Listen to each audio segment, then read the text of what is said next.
When you are doing wireless site survey, there are two important steps you need to do before your site survey. One important step is actually you need to make sure your APs are advertising its name in the beacon frame. Sometimes we call this feature AP name broadcast.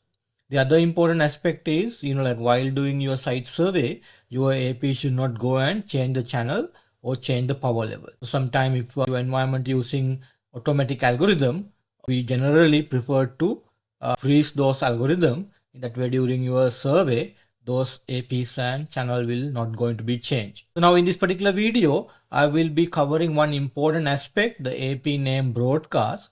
Specifically, if you have a UniFi Wireless environment, this feature has been enabled very recently. In that way, I just walk through the importance of this feature and how you enable these in a UniFi access point. So now in my home environment, I have a 3 UniFi access point. As you can see, this example of a site survey result, you can see I filtered to my home SSID, MR and CCIW. So once I do that, it will show me 3 AP, but those 3 AP appear with some MAC addresses detail.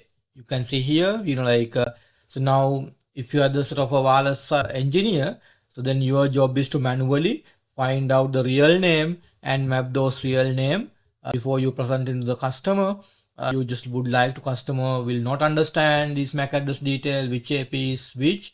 In that way, your job is to correlate those. In that way, now this is a bit of cumbersome task, time consuming.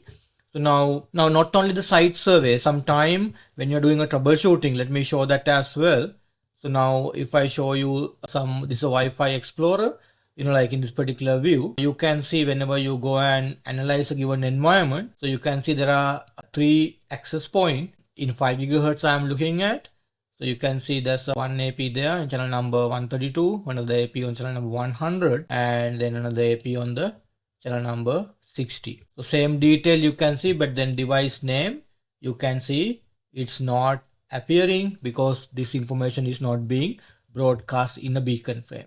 For example, now if I show you some other access point, if I got MR and PSK, now that one, they clearly identifying my APs, AP178.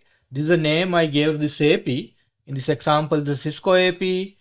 Cisco had this particular feature for a very long time because they, like enterprise vendors point of view, they had this particular feature very long time. So you can enable that feature. If you go to a particular SSID under advanced setting, you can see here something called Aeronet IE. So if I basically turn on that particular feature, advertise AP name will be automatically advertising. Okay. In that way, some vendors basically preferred not to advertise AP name because sometimes AP name indicating the location of the AP.